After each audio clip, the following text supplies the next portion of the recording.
Assalamualaikum warahmatullahi wabarakatuh. Eh, Perkenalkan, nama saya Joshua, Pak. Saya Joshua, dan mungkin hari ini kedua kalinya saya bertemu dengan Cak Nun dan Kiai Kanjeng. Karena yang pertama kan dulu di belakang. Dan hari ini juga saya sudah memantapkan istilahnya. Saya sudah memantapkan, cuman tinggal saya menyerahkan meterai itu di sampean Cak Nun. Ada satu pertanyaan yang menurut saya itu adalah stempel atau meterai dari Cak Nun apabila Cak Nun itu menjawabnya. Saat tadi saya mendengarkan Kiai Kanjeng sholawat, jujur terus terang saya merasa nyanyian itu saya dengarkan, saya rasakan semakin ke dalam lagi, sampai sedalam-dalamnya, sampai saya itu merasa tidak ada sesuatu, Cak. Saya susah menjelaskan karena itu rasa. Hanya saya yang bisa merasakan. Dan pertanyaan saya adalah, di saat kita mau masuk ke Muslim, saat kita mau masuk Islam, otomatis kita harus membaca kalimat syahadat, yang artinya kita harus bersaksi bahwa ada Nabi Muhammad dan tiada Tuhan selain Allah. Bersaksi bahwa Nabi Muhammad adalah utusan Allah, dan saya bersaksi tiada Tuhan selain Allah. Di sini yang saya tanyakan, itu maksud dari bersaksi itu sendiri, Cak. Karena menurut saya bersaksi itu bukan cuman sekedar iman, tetapi kita harus menyaksikan sendiri dan menjadi paseksen itu sendiri. Itu yang ingin saya tanyakan, Cak. Terima kasih. Oke, nyun sewu ya. Wong Solo ya abot-abot pertanyaannya. Jadi ada pernyataan Allah, a'udzubillahi minasyaitonir rajim, la tudrikul absar wa huwa yudrikul absar wa huwa latiful khabir.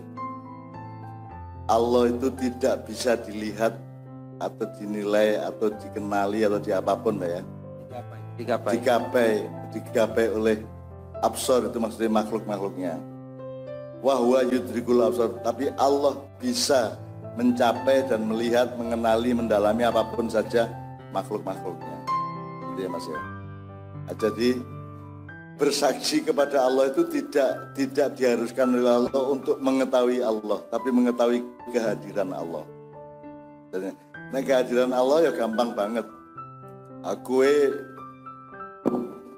suka wetenge ibumu biyen sing ngongkon kowe metu sapa? Apakah kamu berinisiatif sendiri keluar dari perut ibumu, apa ibumu ngedenke kowe apa ono sing ngodot kowe? Itu kan semua keajaiban. Anda lihat tangan Anda lihat saraf-saraf Anda, iki ngene gumun banget yo aku. Nek aku sing gawe orang ngene iki lah. Iki limo iki ra ono sing padha, dan iki digawe sedemikian rupa sehingga punya fungsi yang luar biasa banyak. Nek kewan nganggo sikil papat, menungso sikil loro, ning tetep punya ketangguhan sebagaimana yang kaki empat. Itu berarti struktur tulang-tulangnya harus sedemikian rupa, secara teknologis, secara struktural dibikin sehingga dia punya ketangguhan. Nanti kowe ndelok sikilmu wae gumun kudune kowe. Nah, itulah kehadiran Allah. Jadi ono ngene iki. Nek Sayyidina Abu Bakar itu untuk menemukan Allah, menemukan kehadiran Allah maksudnya ya. Kan Allah mengatakan, Rasulullah mengatakan, sholatlah seakan-akan engkau melihat Allah. Kalau engkau tidak bisa melihat Allah, seakan-akan innahu yaraka, maka dia melihat. Ketahuilah bahwa Allah melihatmu, kan begitu. Jadi memang tidak mungkin manusia rasa kue, rasa aku Nabi Musa ya raiso. Rasulullah mbuh aku ora ngerti. Tidak ada kemungkinan pada makhluk untuk bisa yudrikul absar gitu. Tidak bisa melihat Allah. Nah, Abu Bakar itu untuk mengenali kehadiran Allah itu dengan cara proses kultural atau pergaulan. Jadi dia mengalami pergaulan, terus menyadari kebesaran Allah. Nek Sayyidina Umar itu dia mengalami benturan, dia butuh radikalitas supaya menjumpai Allah. Jadi misalnya masuknya dia ke Islam adalah ketika dia marah-marah dan hampir menempeleng adiknya yang perempuan itu ketika membaca sebuah ayat ya Pak ya. Nah, dia butuh peristiwa radikal untuk mengenali hadirnya Allah. Kalau Sayyidina Utsman dia butuh nimbang-nimbang untuk mengenali Allah. Kalau Sayyidina Ali dia tidak perlu proses. Karena Ali bin Abi Thalib itu ndelok apa wae sing ketok ki kehadiran Allah. Ngerti ra? Jadi ora iso ndelok godhong iki gumun kowe. Ndelok jagung kowe gejek jrek kok saiki jagung, sesuk cukul, itu kan kehadiran Allah. Jadi urusannya sekarang bukan Allah tapi kehadiran Allah. Karena Allah yang sejati tidak mungkin dicapai oleh manusia. Nabi Musa disuruh menghadap ke suatu arah di gunung dan gunungnya meletus sampai Nabi Musa pingsan. Dan saya napaktilah sama Kiai Kanjeng ke tempat duduknya Nabi Musa itu. Aku lungguh ning gunung ndelok gununge kuwi isih kaya cairan iki lho.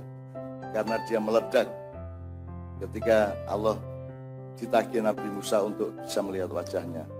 Terus aku batin Nabi Musa blakrak nganti tekan dhuwur kene iki. Kuwi adoh banget mendhuwure Mas kuwi 6,5 jam kuwi Mas mlaku curam. Ada 3 gunung yang terakhir itu kira-kira 85 derajat ngeten iki. Jan dhuwur apa curam banget ngene iki.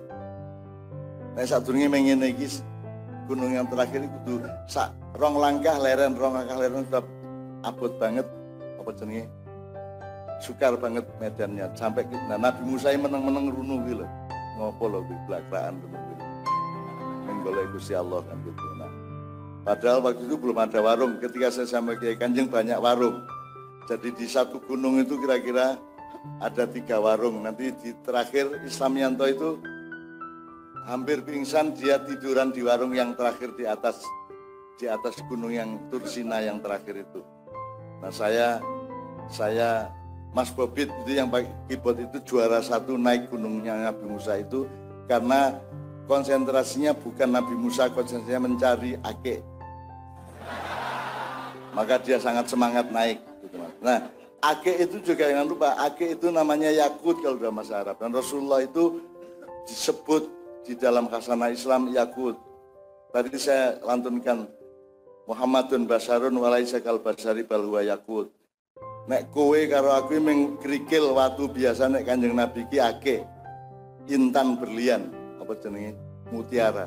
Jadi batu yang sudah mengalami sedimentasi berpuluh-puluh abad yang kemudian menjadi sebuah mutiara yang tidak terlawan keindahan dan mahalnya.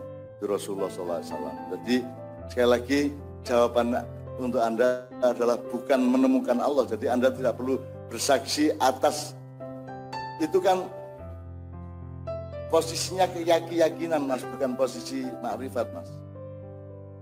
Bukan posisi kenyataan, tapi posisi keyakinan. Maka namanya iman. Ya makanya namanya. Jadi kalau kelihatan mata bukan iman. Ya. Jadi gini Mas, apa bedanya akal sama iman? Ilmu sama iman? Sesuatu yang bisa kamu capai itu yang kamu gunakan adalah ilmu. Tapi sesuatu yang tidak bisa kamu capai, kamu mencapainya dengan iman. Nah iman itu ya hanya itu sebuah jarak tapi kita percaya. Lah kowe nek kelangan iman terhadap Allah yang hadir dalam hidupmu kan angel juga uripmu. Jadi syahadat itu sebenarnya posisinya iman. Makanya syarat rukun iman itu bukan rukun makrifat. Betul. Tapi rukun iman. Rukun iman, ya. Maka bersyahadat itu adalah salah satu ekspresi iman atau peristiwa iman, percaya. Nek hadirnya adalah pantulannya, nek hadirnya itu tajallinya, bukan Allahnya. Nek Allah ya mungkin gue sandelok. Kan Nabi Musa kan peristiwanya gitu ya Pak Jamil ya. Nabi Musa kan jaluk ya Allah mbok aku dadekke makhluk pertama. Terus Allah jawab, ya wis telat sa kuwi Nabi Adam yen. Nek ngoten kula mbok didadekaken nabi terakhir, ya kowe kedisiken lairmu kuwi Muhammad. Yen nek ngoten kula tak mirsani pasuryan panjenengan. Mohon saya boleh memandang wajahmu kata Nabi Musa. Rabbi arini andur ilaik. Wahai Tuhanku, perlihatkan aku sehingga aku bisa memandangmu. Itu permintaan Nabi Musa kepada Allah. Dan Allah menuruti, kamu lihat gunung itu, supaya kamu melihat wajah. Begitu dia noleh nang gunung, gunungnya meledos, dia semaput. Anak kue arep semaput monggo. Karena tidak mungkin. Nabi Musa pun yang sangat dekat dengan Allah. Nabi Musa itu judulnya, gelarnya adalah Kalimullah, juru bicaranya Allah. Berarti kan sangat dekat sama Allah. Nabi Ibrahim itu Khalilullah, sahabat karibnya Allah, tapi bukan juru bicara. Nabi Nuh itu Ruhullah, Nabi Isa juga Ruhullah.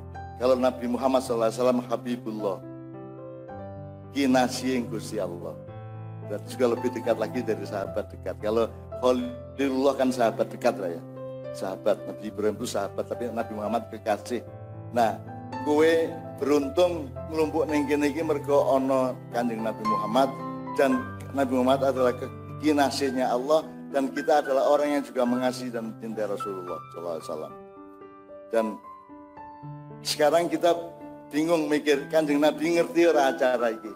Delok ora? Lah kowe mau tak takoni Kanjeng Nabi kira-kira mesem apa mengkerut? Kowe ngomong mesem to. Kira-kira Kanjeng Nabi mangkel apa nesu apa seneng? Seneng ngono ta kowe? Nah, dari mana kamu tahu kok seneng Kanjeng Nabi? Itu penglihatan batin. Itu kesimpulan dari hatimu, kesimpulan dari rohmu kan gitu Mas. Jadi pertanyaan Anda itu mudah dijawab tapi angel dicapai gitu. Jadi Mas kira-kira ya. Oke, bismillahirrahmanirrahim Bapak-bapak, saya mohon maaf atas semua kekurangan saya. Cukup Mas ya? Gimana? Cukup. Saya? Ya. Cukup. Cukup ya, oke. Walaupun masih abu-abu nanti. Ya kuncinya tadi iman Mas, itu iman bukan makrifat atau pengetahuan, bukan ilmu, tapi iman. Iman itu sesuatu yang diyakini, bukan sesuatu yang diketahui. Karena Allah mustahil diketahui, Allah hanya bisa diimani kan begitu.